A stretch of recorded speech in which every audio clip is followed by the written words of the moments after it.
going to give the honors to Councilmember Hewitt for our invocation. Lord, thank you for bringing us together this evening on a nice, sunny, hot August afternoon. Please let us do the city's business with your will in mind, and bless the folks that lay their lives on the line for us here and abroad every day. Thank you for all you do for us. Amen. Amen. Good evening. I'd like to call the regular meeting of the Milton City Council for Monday, August 3rd, 2015 to order. City, if you'll please call the roll and make any general announcements. Good evening, Mayor and Council. I'll be happy to call roll for the August 3rd, 2015 regular meeting. I would like to remind those in attendance to please silence all cell phones at this time. Those attending the meeting who would like to provide public comment either during the public hearing or during the call for public comment, you are required to complete a public comment card prior to speaking on the item. There is no public comment for consent agenda items or items under first presentation. Those called to speak will be taken in the order that the speaker cards are received by the city clerk prior to the beginning of tonight's meeting. All speakers will identify themselves by name, address, and organization if applicable. The City Council may allow public comment on either an agenda item or general public comment from a representative of such an organized group or association, provided that the individual has filed a notarized affidavit that they have the authority to speak on behalf of said organization on a form provided by the city clerk prior to the agenda item being called. Demonstration of any sort within the chamber is prohibited, so please refrain from any applause, cheering, booing, outbursts, or dialogue with any person speaking. Please show the same respect to the person speaking that you will expect to receive yourself. Anyone in violation will be asked to leave. As I call roll this evening, please confirm your attendance. Mayor Joe Lockwood. Here. Councilmember Karen Thurman. Here. Councilmember Matt Coots. Here.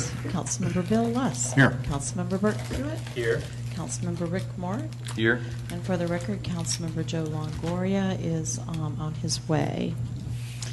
Would everyone please rise for the Pledge of Allegiance? Pledge allegiance to the flag of the United States of America and to the republic for which it stands, one nation, under God, indivisible, with liberty and justice for all.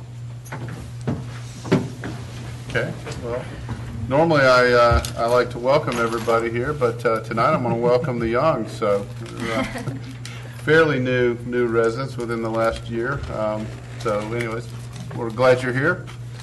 And City, if you'll please call the next item. Our next item is approval of the meeting agenda. Agenda item number 15206.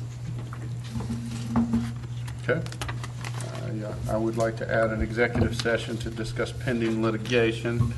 Anything else anybody needs to add? If not, I'll open it for a motion.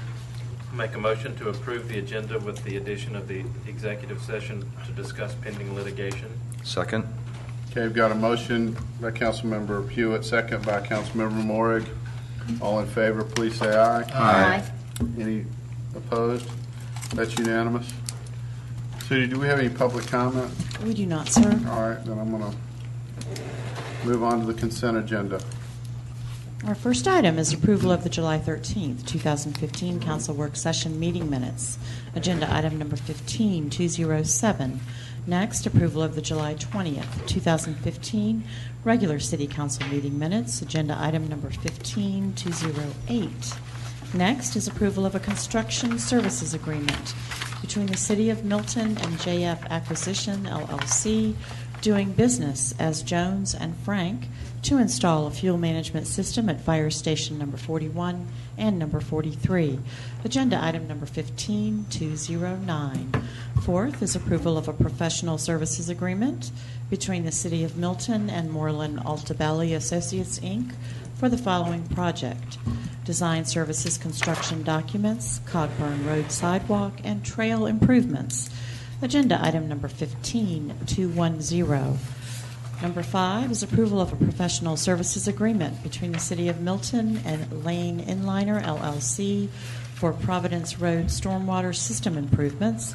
Agenda item number 15211. Next, approval of a professional services agreement between the City of Milton and Kimley Horn and Associates, Inc. for the Milton Comprehensive Transportation Plan. Agenda item number 15212.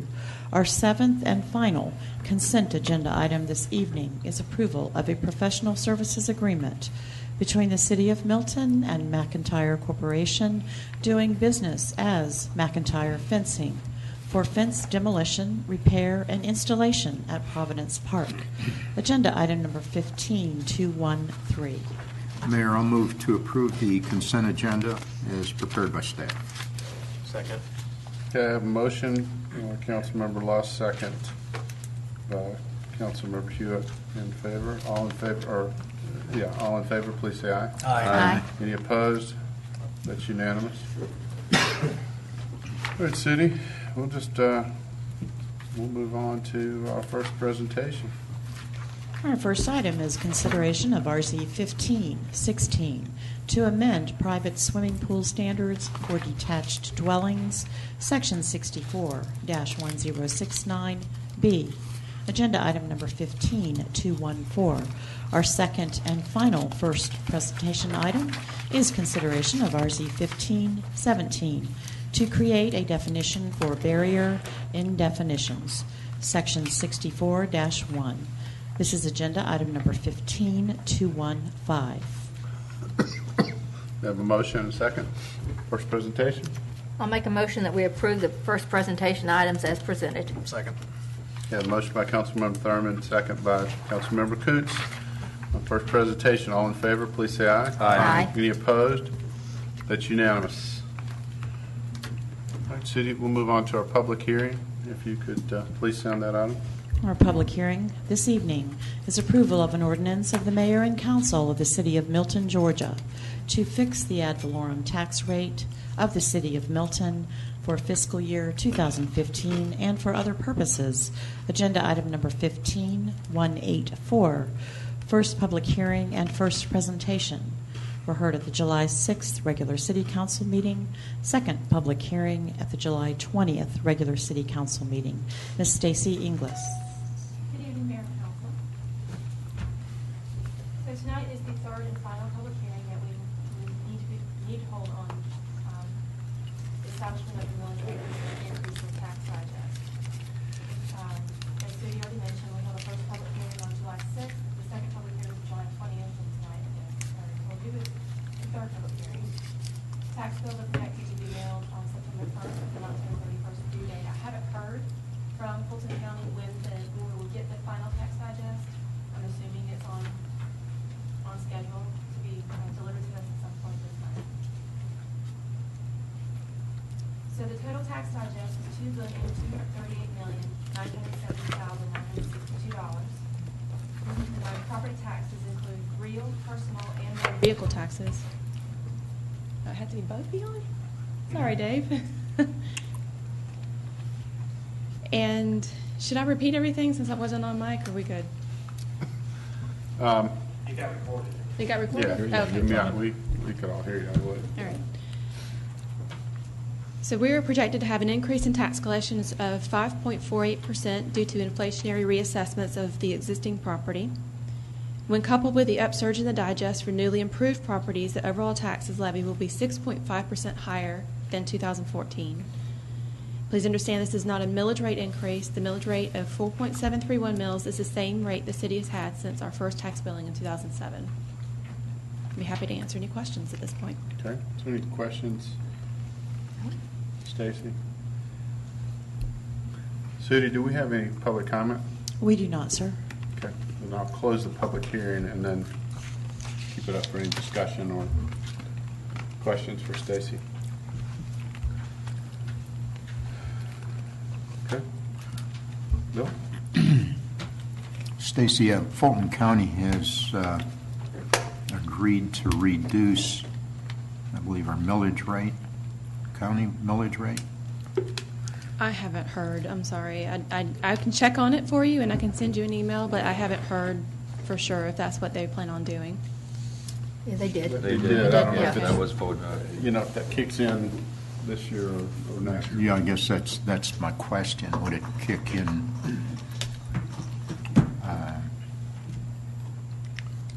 for the current billing rate, or would it be postponed for another year? That might be something you can check on. I will. I'll check on it. Because I guess they had raised it way up and then dropped it big down, so, And I think it's for the current billing year, because last year when they raised it, it was for the current billing year. Right. Yeah, I think so. If it was going down, it Yeah. may be next year. Sorry, I So, don't but, have yeah, those if you wouldn't answers mind ready for you, but I'll just check checking on on it that and and let see you how know. it affects us and just shoot everybody Sure. an email. Okay. Matt, do you have I was going to ask the same question. Okay. All right, then let's move on to our unfinished business, City. Unfinished business is the approval of an ordinance of the Mayor and Council of the City of Milton, Georgia, to fix the ad valorem tax rate of the City of Milton for fiscal year 2015 and for other purposes. Agenda item number 15-184, first public hearing and first presentation, heard at the July 6th regular City Council meeting, second public hearing at the July 20th regular City Council meeting, and the third public hearing this evening. Ms. Stacy Inglis. I've already given the presentation, and I'll be happy to answer any further questions. But right now, what is before you is to approve 4.731 as the millage rate for the City of Milton for 2015 property tax billing. Okay, anybody have anything else? No. All right, I'll open up for a motion. Make a motion to approve agenda item 15184. Second. We have a motion from Councilmember Hewitt, second from Councilmember Morrick, and support. Any discussion? All those in favor, please say aye. Aye. Any opposed? That passes unanimous, City. Thank you.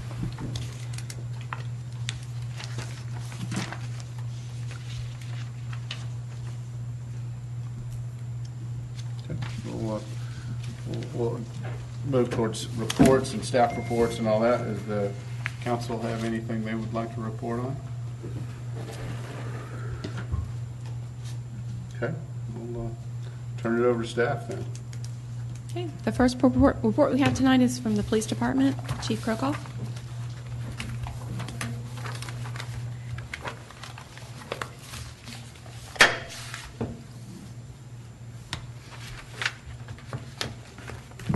Good evening, Council, Mayor. Thank you for having me here once again. I'd like to open just by complimenting Councilman Lusk on doing some very good detective work a week or so ago. He noticed some suspicious behavior, and he was right on the money. Thank you for letting us know what was going on up there, and really is an example to all our community. Now, fortunately, no crime had been committed yet, but I venture to bet that you are on the right track there. All I really am looking to bring up to the council today, in addition to any questions you may have, is we are going to be expanding our current impact program. What that currently is basically a neighborhood watch program that has been really aimed at the subdivisions around the city. And what it does is it matches each of our officers with one of the subdivisions. They go to the meetings and things like that to make sure we're addressing issues within those subdivisions. What we're looking to do is we're going to be expanding that impact program to not to be subdivision-centric, but to incorporate every inch of the city. We're going to be breaking up the city into what looks like right now 16 zones, and there will be an officer responsible for each of those 16 zones. This way we seem to be missing some of the issues associated with non-subdivisional issues. So each of those 16 zones are going to have a specific officer assigned to each. And what that will do, it will allow the officers to concentrate more on constructive problem solving within the area of his or her area of responsibility. The officers are going to take on more of a role of problem solver, and what they'll do is they'll take actually the lead role. They'll be tasked with analyzing the problem, that whether it comes through community complaints, through council, through whomever, in their geographic area of responsibility. They'll be tasked with analyzing those problems, crafting responses, and assessing whatever results. It's the SARA model to problem solving. And in addition, it should help to create more, it will help to create more of a one-on-one relationship. So if someone has a problem, they're not really sure whether or not they were going to call the police, actually something kind of like someone might not have been so comfortable like you were to call the police. they'll have built up that rapport. They're more likely to make that phone call, and when they know an individual officer. This was something that I did in the city in which I came from, and it's nice because you start seeing the officers and the community members start to know each other by first name, and when you get those kinds of relationships going, you tend to get better end results. And additionally, it will incorporate every section of the city, not just the subdivisions. And that's one of the things that I've been hearing in my limited time that I've been getting around the city is that we seem to be primarily focused on the subdivision when it comes to our community focus on policing. So we're looking forward to moving that along. Our community response unit has already put together our tentative map, and we're going to be breaking the city up from those 16 into 4s, and there'll be supervisor responsibility over those as well. That's what I have for you. Do you have any questions that I can answer? Anybody questions? Bill? Yeah, Chief, great idea. It's the old precinct concept, I guess. Will residents have direct contact with each of the officers then? Will they have their contact information? What I would like to see, and I'm letting this shape as we go, so one size does not fit all, but what I envision is that every citizen of the city of Milton knows who their direct contact within the police department is. All the officers have business cards already. It's an easy shift. So if there is an issue that's not an emergency, a speeding complaint, a dog barking complaint, some other issue that is not an emergency nature, that doesn't need, it's not an emerging crisis, they call that officer and they tell him or her, hey, this is what I've got going on. What do you think? Well, the officer is then at that point tasked with assessing the issue. Is it truly an issue? Do we have speeders? What do we need to determine what level of speeding we have? When's the best time to act? And then now incorporate their team members with the other members that will be within that area of 4 to now address the problem around the clock and then to analyze results from that. So how, when you set this up, how will each and every resident know who their contact is and what district they're in? It'll be incumbent upon us to do good marketing, but I anticipate that our officers, if they do it well, will be the best marketing. They need to go out and meet the people within their zones. They need to know who the HOA presidents are, who are the business people, who are the principals and vice principals in their schools, to be able to start making those contacts. Now, of course, we have all kinds of methods to be able to reach out to those people that they can't individually reach, so that everybody will have that information, whether we do it through Facebook or other types of social media or directly through Angela with the emails. But I really want to see the officers take the first stab at that, to be able to create the relationships instead of the relationships being created for them. Good program. Thank you. Anybody else? Thank you, Chief. Thank you, Mayor. Thank you, Council. All right, Carter, you've got just a couple minutes left. So you in the audience, Carter likes to talk. I don't think he likes to talk. I think he just has a lot to I say say. that he's got a lot going on. He's got a lot going on. That's probably better Yeah. characterizes it. Just a couple of projects to touch on tonight. Our project down in Crabapple, the intersection improvement project, we've completed our right-of-way acquisition for that. Completed the demo of the houses that were within the right-of-way. So we've been able to certify that right-of-way to GDOT. We've turned over final plans to GDOT to get into their construction and letting process. Anticipate that to have bids back in October on that, and we'll be working with GDOT and ARC through that time to ensure that funding is available to move forward with construction on that. So that one's moving along quite well at this point. The Mayfield Road streetscape improvements, which will be the sidewalks from the main intersection in Crabapple down to the library. That project is moving forward. Even though we're attempting to do everything within the right-of-way, we do have some driveway easements that we need to get on that, which forces us through the standard right-of-way plan approval process. So that is in process with GDOT right now. As soon as those right-of-way plans get approved, we can move forward with those easement acquisitions and then get that into the construction process as well. Pavement management, as you've probably seen around town, pavement management's in full swing right now.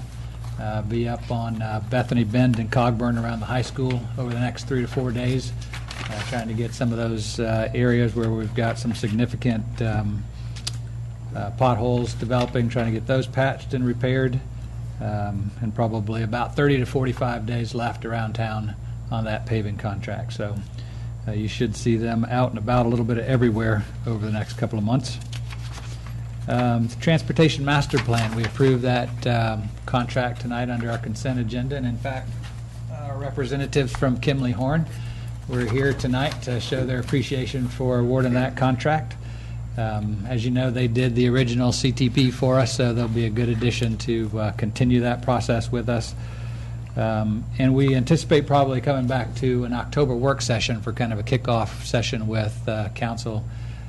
During that time, they'll be going back through the previous CTP to look at how we did and get an understanding of where we currently are with projects that were recommended in the original CTP.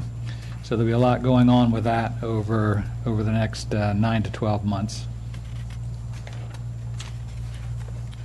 Our fuel management system got kicked off, so over the next 4 to 5 weeks we'll be installing that fuel management system up at stations 41 and 43. Eventually it'll be at 42, but since 42 is being programmed for replacement over the next couple of years, we'll do that at that time. But that'll give us a little bit better idea on fuel usage and allocations to various departments, where all that's going. Gravel road maintenance, we just completed that. We will start dust control on that if you get any comments. So that should start tomorrow. So that'll be about 3 to 4 days probably on dust control all over the city with that. And then finally, just a quick note on the McGinnis Ferry interchange. Again, if anyone has any comments on that they'd like me to get some answers from GDOT and Forsyth County, please let me know and I'll work on getting those. They've been working on their database and environmental approvals up through now, but they did want me to announce that on September 10th from 5 to 7 p.m. at the Lanier Technical College, the Forsyth County Conference Center, they'll be doing their public information open house meeting. So their PIOH, which is basically an open house for the project where anyone will have an opportunity to come in, look at the plans, ask questions, make comments. And I'll be working with Angela and Jason, I guess, to get information on that PIOH up on our website so that everybody has an opportunity to go to that if they so choose to. And I think that's it. Any questions for Carter? Bill? 2 things, Carter. I know you've gone over it before, but on the Mayfield Road streetscapes. Yes, sir. How did GDOT become involved in that since it's a city road? It's a T project, so it's their money that we're using to do the project with, even though it's a local road. Okay. Secondly, on the interchange, have you seen the latest design regarding that interchange, and have they addressed any of the impact on the city side here on our side of the county line? Yeah, I've not seen the latest plans, but every indication I have is they're not anticipating changing the plan from what they previously presented. So any comments that we may have had early on regarding the extension of the project up to Webb is not currently included in the existing project. What can we do to be more inclusive, I guess, or have them expand their scope of work on our side of the expressway? Probably through this PIOH process is an opportunity for anyone, including the city, to make comments and have them addressed formally by GDOT. So if we think that's the way we would like to go, I don't know if a formal resolution from council that I would take forward would be the best way to go. If the council chooses to speak on the topic in the form of the council speaking, I think that would make sense. Well, I think it's important. If anyone else has seen that plan, I think we can anticipate a huge impact on our roadway system up here. It's really not been addressed adequately. When you're considering putting an interchange off of a 4 or 6 lane highway like that, they're taking care of at least Forsyth County and Johns Creek, are taking care of McGinnis Ferry Road on the east side of 400, but the west side of 400, within our city limits, where a good amount of that traffic is going to be dumped, or at least be increased access to enter onto that highway, it's going to be a huge impact on the city here. And I think it's only reasonable that we come up with some position, at least from City Council here, that we recognize it. Of course, Kimley Horn's going to get involved in it too, but I would hope that we'd have more of a positive impact on that whole plan there for that interchange. I don't disagree with that. I think from a staff level perspective, we've tried to relay that information. I do think it would be beneficial if that is the belief of the entire council, that we could move forward with a resolution to that effect. And we can certainly present that to them. We have asked Kimley Horn through the CTP process to really look at the interchange and help us really understand what those impacts are going to be, with or without the interchange, considering some of the development that's occurring right across the border in Forsyth County. So that is something we will get a handle on through that process, but we probably need something before GDOT before that. Before the 10th of September. Or before the completion of the CTP. But certainly the September 10th date would be one that we would shoot for to get some comments to them. But not a resolution.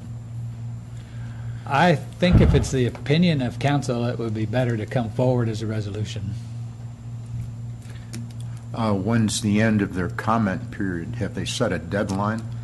You know, typically it's going to be 2 to 3 weeks after that. They will generally always accept comments, but the sooner that we get them information, the better. Trying to get them to change the scope of the project and extend the scope of the project is a pretty significant issue. It changes their environmental, it changes their database preparation, changes their entire time frame. So the sooner we get that type of information, even though we've provided that from a staff level perspective, the better it is. Well, I find it curious. It's they're concerned that we're going to change their environmental statement when we're probably the one to be impacted the most. I'd like to see us come forward with a resolution to at least state our case here. I think we're headed for a big mess. Would you like, I guess I'm now trying to, when you take a position as a council, I don't want to necessarily put a position on your plate to say this would be a staff recommended position. Would you like us to start with a staff recommended position and see if it matches what you're thinking? That's a good approach. Yeah. Anybody object to that? Okay. And I'd echo what Carter, we've spoken. The concern is what's going to happen to the traffic all along, everything feeding across Bethany Bend and that whole area. In addition to the construction that's going on right now, we put an exchange there. It's just going to bring everybody, instead of going down to Windward, they're going to be coming across our area. Is it the general belief of the council that they would like it just to continue further and connect into Bethany Road? Is that, I was just reached out to Carter and says, does this all have to do with this whole logical point of termini that GDOT comes up with in defining what these projects are? And I think probably it does. It probably has to do with moving that. Was suggesting that logical point of termini move. Well, I guess that's a good point. Is that it can be that, or it can be we're not in favor of the interchange at all. Correct. And that's two very different positions. Right. As to we don't support it at all versus we'd like it to expand to incorporate into. I would suggest, Chris, going to your point, why don't we, staff come up with a recommendation from a staff perspective, what would be best, and then, council can discuss it and either agree or disagree. I can tell you from a staff perspective, what we have pushed in the meetings that we've had with them was to extend the 4-lane section to either tie into the 4-lane at Morris, at Webb, to continue that on over, or to make some other logical connection over to the proposed 4-lane section for Highway 9. So whether that be Morris, Deerfield, or Webb to 9. Make some logical connection to tie those two significant projects in together. That makes sense. I mean, I don't think it does us any good to say we just don't want it. I mean, it's kind of like the people coming before us saying they don't want any more development. I mean, I think that fall's kind of already gone. I think we just need to see what we can do to minimize the impact it's going to have on the city. Well, I think they've demonstrated there's a large need for it on the Forsyth County side, with all of the development that's going on there between McGinnis Ferry and McFarland, and of course widening McGinnis Ferry from 400 over to Sargent Road. But it's got a big plug in the system over on our side of 400, and I think we're setting us up for some, not only for some severe criticism, but for a big mess over here on this side if we don't take a stand on it. And maybe it's an either or. We'll support it if you do this, and if we don't get any relief on this side, maybe we don't support it. I'm not sure how far that'll go. Yeah, I think we obviously interested in staff's opinion, then we need to discuss it too, because it is one of those things. If if we don't support it and just do a resolution saying, we got to look at, is that going to really do anything, versus if we come up with something constructive that may not impact us, as bad or in a better way too. So, Well, to Bill's point, either or. It's like, well, we support it if this is done so that it doesn't impact it. It helps. But well, I think we can frame it in such a manner that it's constructive criticism here and pointing out the issues on our side, and with the help of Kimley Horn out there too, I think we can get some support from an engineering side that will support our position. I think it's obvious, but apparently not everybody has the same opinion. True. okay, anybody else? Have they, in our discussions that we've had, have they even really listened to our point of the conversation, or were we dismissed, or were they just? How were they responsive to what you had recommended in your proposal? Well, they listened. Just, They politely listened. do you That's feel about that as far as it got. No change in plans, though. I hear Do you feel that we're at Changing least plan. part of the conversation, or is it? No, sir, it hasn't.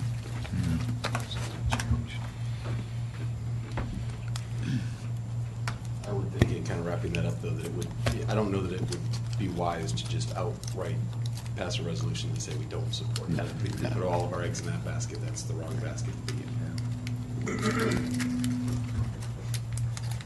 Okay. Mayor, if I could jump in now, we're supposed to have Jim Craig with Parks and Rec. He didn't make it back from the Florida Panhandle area. He had a little car problem and had to get a part repaired, so he didn't make it back for tonight's meeting. So we'll catch up and have him do his update when he's at the next one.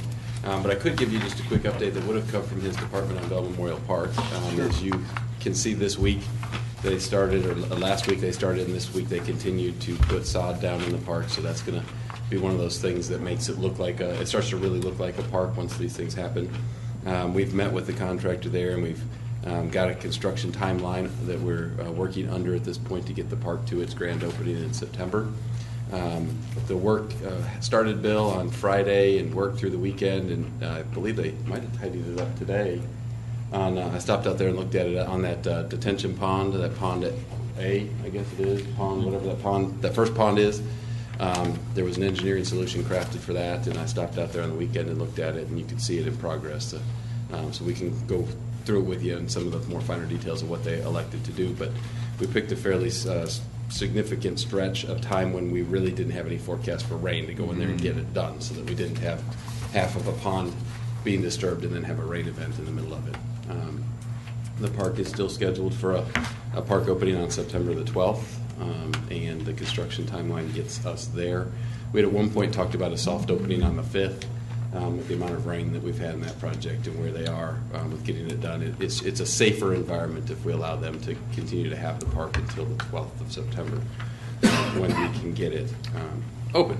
So I'll report if there's anything that changes from that. You'll start to see the pavilion being poured, and you'll start to see trails officially being cut in, and you'll start to see the fencing go up on the backstops. And you probably have already seen the concrete poured between the 2 football rectangle fields. So it's coming along. One quick question on that too. On the 12th, we had a grand opening that was going to be scheduled on that day, but that's no longer in effect. Is that right?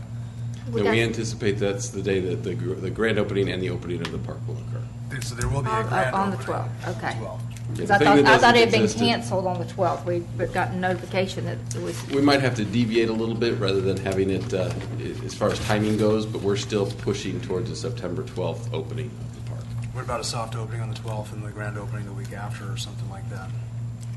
Let's stick with what we've got at this point, with where we are in the construction timeline and with the condition of where they anticipate the park being on September the 12th. Let's continue to hold that day for now, and if we need to deviate as we get closer to that date, we'll do it. But right now, every dry day is a good day for us, except in the business of laying sod. So, the sod can take as much water as we can give it. In the pavilion, we really don't want a bunch of water on it. So, right now, let's get the concrete poured, and then it can rain away. And Matt, if you don't mind, let me give you a little off-the-record secret about the whole construction business. You never want to let the contractor know that you may push the grand opening a week or 2 later. Okay. Make sure I gave you the right day. I did. A couple of members of council may have Okay. conflict of interest. A couple of other things, just real quick, while I've got the microphone before we move on to community development. I want you to know that later this week you'll be receiving your booklet in preparation for the strategic planning retreat that has all of the data in it and the schedule and everything. It should be a fairly comprehensive book for you to start to really be thinking about mission and vision and feedback that we received in the form of surveys. We want to have that to you ahead of time. There was a method to our madness of trying to get some of that information captured, so you should have that this week. And also, we should have something to you this week or very early next week, and it just is going to depend on how we put it together in preparation for our August 20th work session on conservation subdivision design and that ordinance. To this point, I have met with 6 out of 7 council members. I meet with the 7th tomorrow, and I can tell you that we are all over the board. And if we were to plot where the council's positions are on a scatter plot, it is pretty scattered. What I anticipate doing after we meet with the final council member tomorrow is to put it all in a spreadsheet, see where we have similarities and work from there. It was good. It's been a good exercise to talk to everybody individually and see where they are on the topic, and we'll have something hopefully for you to react to either late this week or early part of next week. And I want to let you know, because I've seen some of the emails, and I think you have too, we just couldn't say it tonight, that the text amendments that were in first presentation tonight, obviously you had to vote on them at first presentation because they were advertised, and I appreciate you doing that. You will hear next week at the work session that staff is going to recommend withdrawal of both of those text amendments, and as such, I just wanted to tell you that, so that if you receive emails and stuff from people who might be concerned about the pool barrier, we'll go into more explanation next week at the work session as to why that's going to be our recommendation. Probably not appropriate to go into that level of detail here tonight, but I just wanted to let you know that that's what our staff recommendation is going to be in that particular case. That is what I have for now. Let's, if you don't mind, we'll go back to community development, and then maybe I'll tidy up at the end with just a couple more updates. Thank you. Thank you, Mr. Mayor and members of the council. I just would like to start by reviewing with you 3 projects that we're tracking. The first, as Chris mentioned, is the conservation subdivision ordinance. And again, the special called work session on that is going to be held on the 20th. And then that is scheduled for a review and final action by the mayor and the council on September 21st. The next project that we're working on is the Arnold Mill Corridor, the form-based code. You'll be reviewing this at our work session next week. We'll have our consultant present as well. And then on the 17th, that is scheduled for a review and final action by all of you. The last one is the impact fee ordinance that is tracking through. On September 14th, at the work session, you will have a presentation on the actual ordinance itself. This is the ordinance that includes the proposed fees that you would want to see move forward. Then on the 21st will be the first reading, and then on October the 5th will be final action by you all. In terms of rezonings this month, there is one scheduled. It is the Montessori School on Bethany Bend, and it is to expand in the existing school from 2,000 square feet to 8,000 square feet.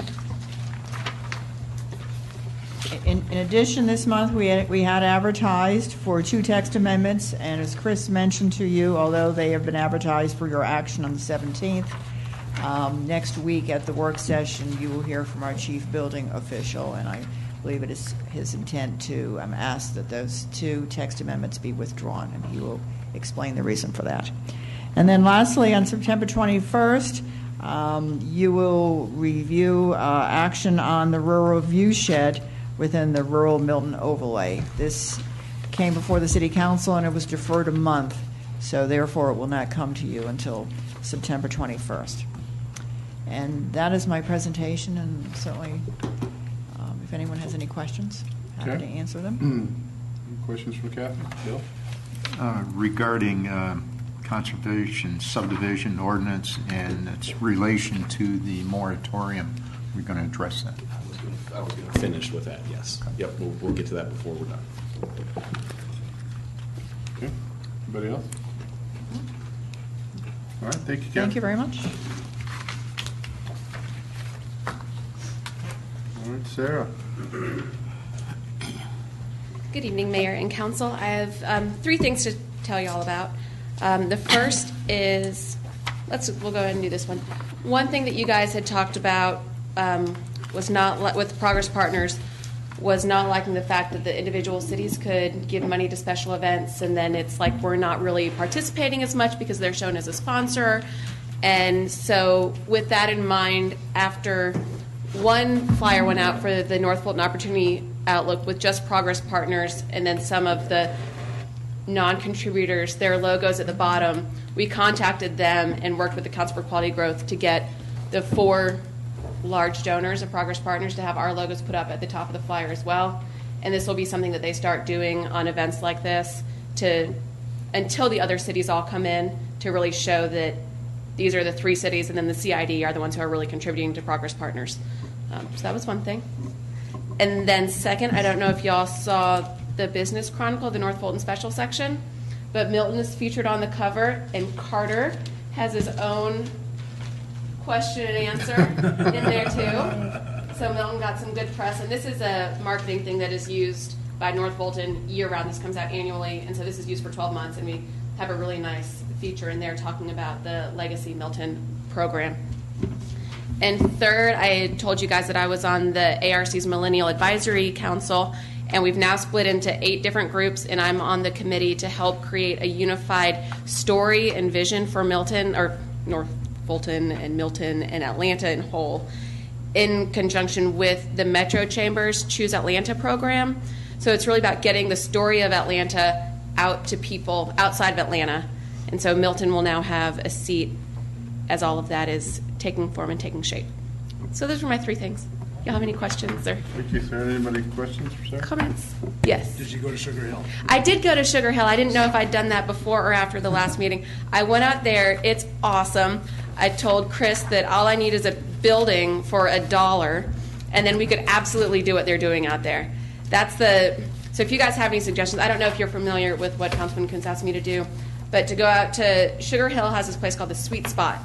And you can, there are certain criteria of your revenues and number of employees and startup and everything, but you can rent a cubicle for like $40 a month, an office for $100, a larger office for $200, and it really is just an incubator for all types of businesses. It's not like Alpharetta's is really just technology, but in Sugar Hill there's an attorney, there's a modeling startup, they're tax accountants, but they try to only have like one person in each industry.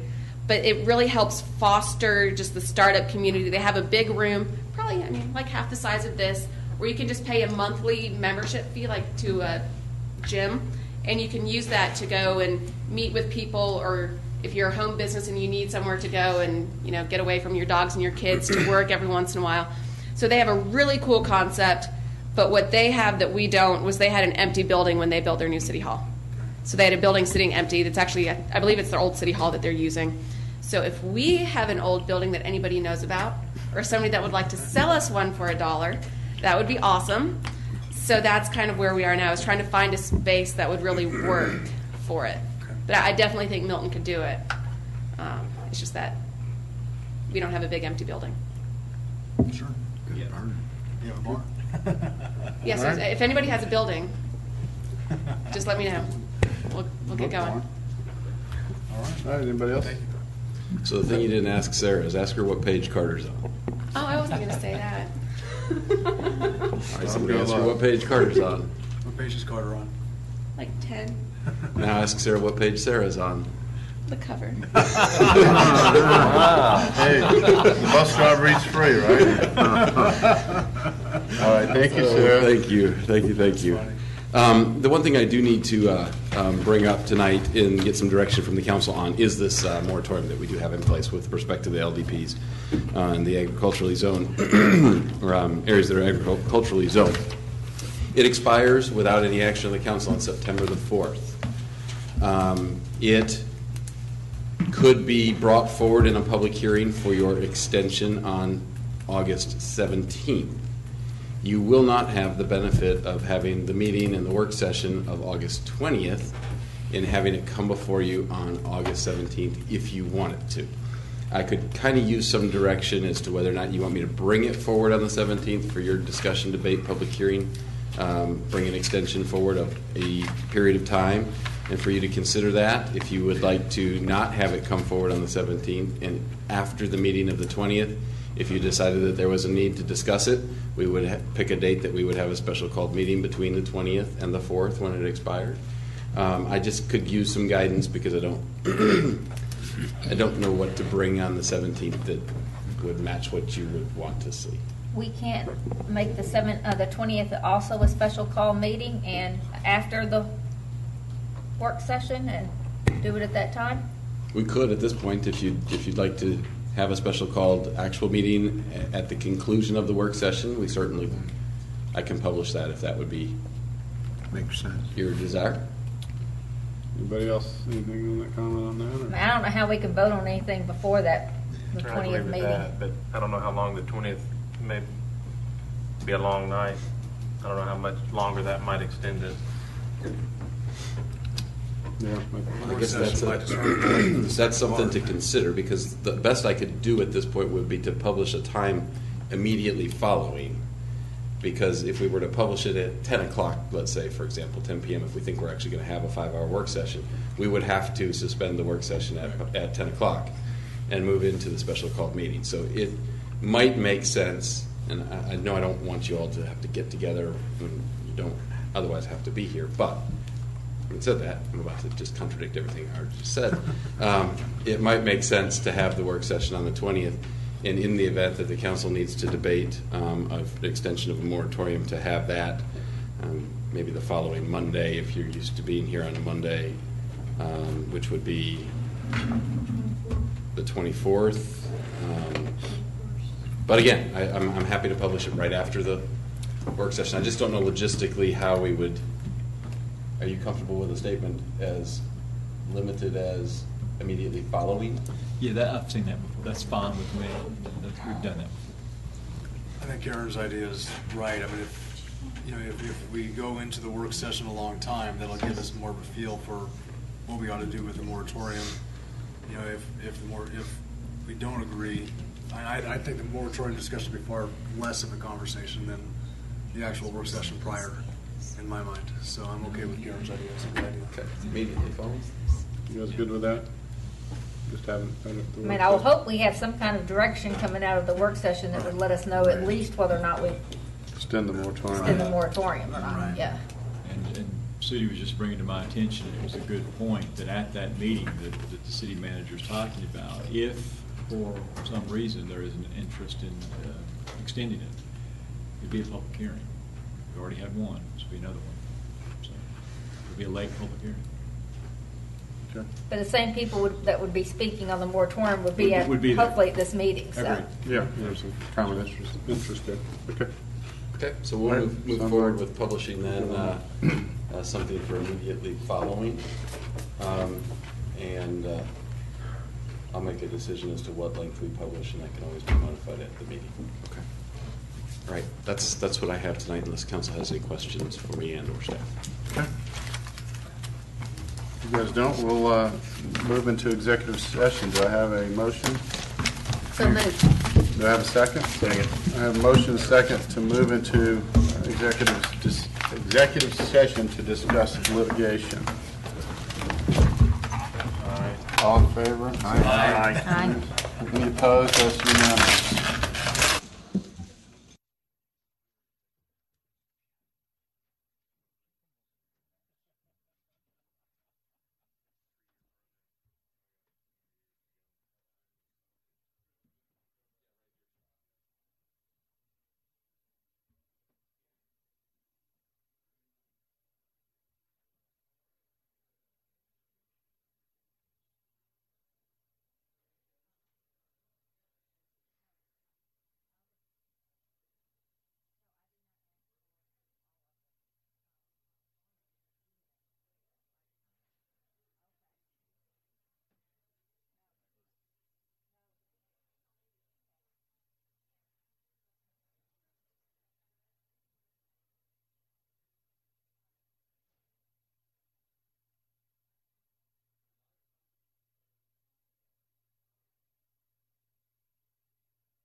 Do I have a motion, we re-adjourn? Second. I have a motion and a second. We re-adjourn. All in favor, please say aye. Aye. Any opposed? That passes.